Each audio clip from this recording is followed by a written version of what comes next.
అడవుల్లో స్వేచ్ఛగా విహరించాల్సిన వానర సైన్యం ఇప్పుడు జనారణ్యంలోకి చొరబడి సిద్దిపేట జిల్లా వ్యాప్తంగా పెను సంచలనం సృష్టిస్తోంది. ముఖ్యంగా దుబ్బాక నియోజకవర్గంలోని గ్రామాల్లో పరిస్థితి అత్యంత భయానకంగా తయారైంది. అడవుల విస్తీర్ణం తగ్గడం, సహజ సిద్ధమైన ఆహార వనరులు కనుమరుగవడంతో కోతులు గుంపులు గుంపులుగా జనావాసాలపై దాడి చేస్తున్నాయి. కేవలం పంట చేలను, పండ్ల తోటలను ధ్వంసం చేయడమే కాకుండా ఇళ్లలోకి చొరబడి నిత్యావసర వస్తువులను చిందరవందర చేస్తున్నాయి. వీధుల్లో వెళ్లే చిన్నారులను, మహిళలను లక్ష్యంగా చేసుకుని దాడులకు తెగబడుతుండటంతో గ్రామస్తులు బయటకు రావాలంటేనే వణికిపోతున్నారు. కోతులు ఊరి మీదకు వచ్చాయంటే చాలు, ఇళ్లకు గడీలు పెట్టుకుని అవి వెళ్లే వరకు బందీలుగా గడపాల్సిన దుస్థితి నెలకొంది.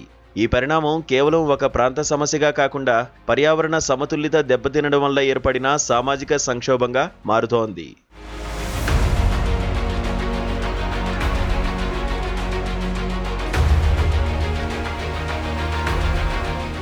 కోతుల ఆగడాల నుండి ప్రాణాలను, ఆస్తులను కాపాడుకునేందుకు బాధితులు పడుతున్న పాట్లు వర్ణనాతీతం.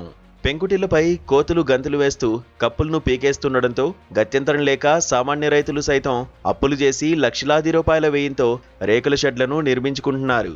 కోతులను తరిమికొట్టేందుకు గ్రామీణులు వినూత్న ప్రయోగాలు చేస్తున్నారు. కొందరు భయంకరమైన చింపాంజీ వేషధారణలు వేసి వానరాలను భయపెట్టే ప్రయత్నం చేస్తుండగా మరికొన్ని గ్రామాల్లో వేల రూపాయలు వెచ్చించి కొండెంగలను అద్దెకు తెచ్చుకుంటున్నారు. అయితే ఇవన్నీ తాత్కాలిక ఉపశమనాన్ని మాత్రమే ఇస్తున్నాయి. కొండెంగలు ఉన్నంతసేపు దూరంగా ఉంటున్న కోతులు అవి వెళ్లగానే మళ్లీ రెట్టింపు సంఖ్యలో వచ్చి విధ్వంసం సృష్టిస్తున్నాయి. ఈ క్రమంలో కోతుల సంతతి విపరీతంగా పెరిగిపోతుండడం, వాటిని నియంత్రించే శాస్త్రీయ పద్ధతులు క్షేత్రస్థాయిలో అమలు కాకపోవడంపై ప్రజల్లో తీవ్ర అసహనం వ్యక్తమవుతోంది. కోతుల బీట చాలా తీవ్రంగా ఉంది. ఎందువల్ల అంటే ఈ మధ్య కాలంలో చెట్ల నరికివేత ఎక్కువైపోయి భూమి సాగు చేయడం వల్ల కావచ్చు, లేదంటే వెంచర్లు వేసి పెద్ద పెద్ద అపార్ట్మెంట్లు నిర్మించడం వల్ల చెట్లు మొత్తం డిఫారెస్టేషన్ కావడం వల్ల కోతులకు ఎక్కడ ఆశ్రయం లేక ఊళ్ళ మీద వచ్చి పడుతున్నాయి. దీనివల్ల ఊళ్ళలో ఉన్న వ్యవసాయం చేసుకున్న రైతులు కావచ్చు, మరియు స్కూల్ పిల్లలు కావచ్చు, వివిధ రకాల కార్యక్రమాలకు వెళ్ళే వాళ్ళు చాలా ఇబ్బంది పడుతున్నారు.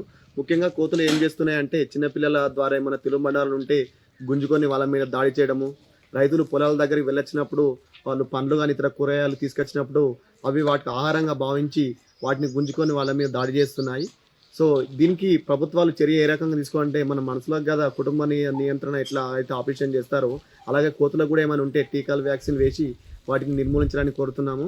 అలాగే గ్రామంలో ఉన్న ప్రతి ఒక్క గ్రామస్తులు మీరు యొక్క తినుబండారాలు, చెత్త చెదారాలు మరియు పండ్లు ఇక్కడ పడితే అక్కడ వేయకుండా గ్రామ పంచాయతీ సిబ్బంది ఇచ్చినటువంటి డస్ట్బిన్లో మాత్రమే వేయాలని కోరుతున్నాము. ఎందుకంటే అవి మీరు ఎక్కడ పడితే అక్కడ పడేయడం వల్ల అవి ఆహారంగా భావించి దాడి చేసే అవకాశం ఉంటుంది.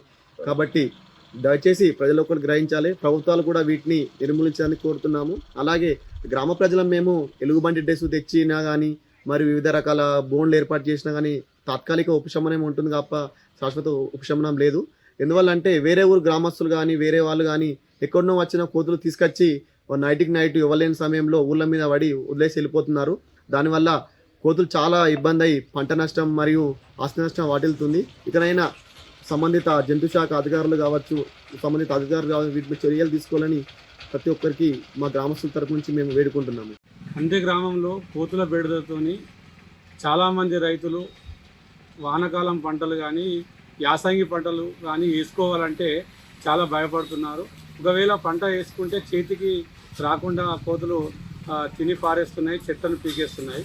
అదేవిధంగా పాఠశాలకు వెళ్ళే విద్యార్థులు ఎవరైతే ఉన్నారో వారు స్కూల్కి వెళ్తుండగా లేదా స్కూల్ అయిపోయినాక వస్తుండగా వాళ్ళపై దాడి చేస్తున్నాయి. వాళ్ళు స్కూల్కి వెళ్ళాలంటే కూడా చాలా భయపడుతున్నారు. అదేవిధంగా పంట పొలాలకు వెళ్ళే రైతులు కూడా సాయంత్రం కానీ పొద్దున కానీ వారిపైన టిఫిన్లు గుంజుకోవడము, అన్నం గిన్నెలు గుంజుకోవడము చేయడం, వారి దాడి చేయడము. ఇప్పటికీ ఒక 10-15 మంది రైతుల మీద దాడి చేసి చాలా తీవ్ర ఇబ్బందులకు గురవుతున్నారు. ప్రభుత్వం స్పందించి ఈ కోతుల బెడద నుండి తగు జాగ్రత్తలు తీసుకోవాలని మేము విజ్ఞప్తి చేస్తున్నాం. ఈ గ్రామంలో ఉన్నటువంటి రైతులు ఈ కోతుల బెడద గుణపెంకల మీద రేకులు వేసుకున్నా కానీ ఆ రేకులను కూడా లావట్టి ఇబ్బంది గురి చేస్తున్నాయి, ఖరాబ్ చేస్తున్నాయి. అట్లా ఇన్ని చేసినా కానీ ప్రభుత్వము కొంచెం చర్యలు తీసుకోకపోవడం చాలా బాధాకరం. ఈ కోతుల బెడద నుంచి వచ్చి ప్రభుత్వము రక్షణ కల్పించాలి. పాఠశాలకు వెళ్ళే విద్యార్థులకు కానీ రైతులకు కానీ ఈ కోతులను లేకుండా చేయాల్సిందిగా మేము విజ్ఞప్తి చేస్తున్నాం.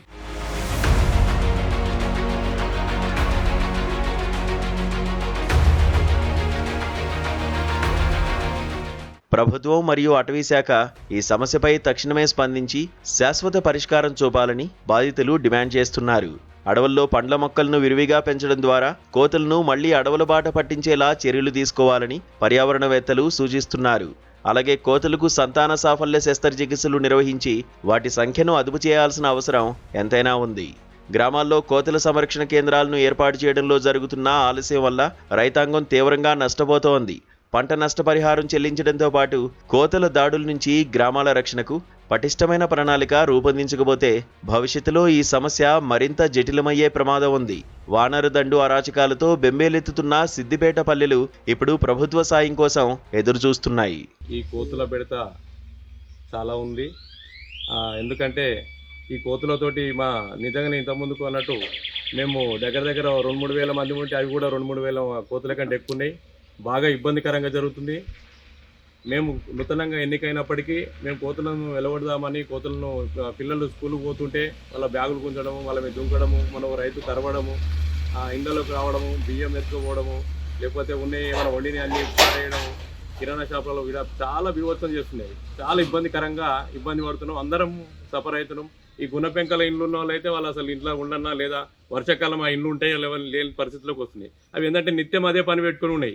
100 కోతులు 1000 కోతులు గుంపులు వస్తున్నాయి.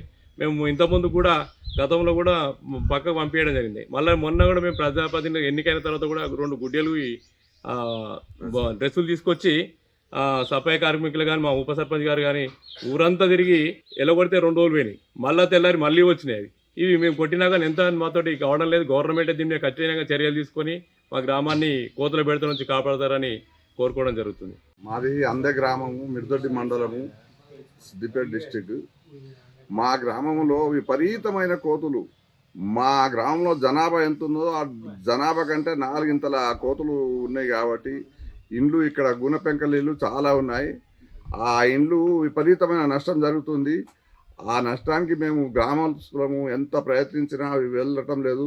మా సర్పంచ్ ఒక గుడ్డెలుగు డ్రెస్ కూడా తెచ్చి తిరిగినా కానీ అవి పోతలు అప్పుడే పోతున్నాయి, మళ్ళీ వస్తున్నాయి. ఇంట్లో వంట చేసినవి, పుస్తకాలు, పిల్లల పుస్తకాలు, వ్యవసాయ పరికరాలు, యూరియా ఉంటే ఏది ఉంటే అది బడి పిల్లలు బడికి పోయేందుకు చాలా భయపడుతున్నారు.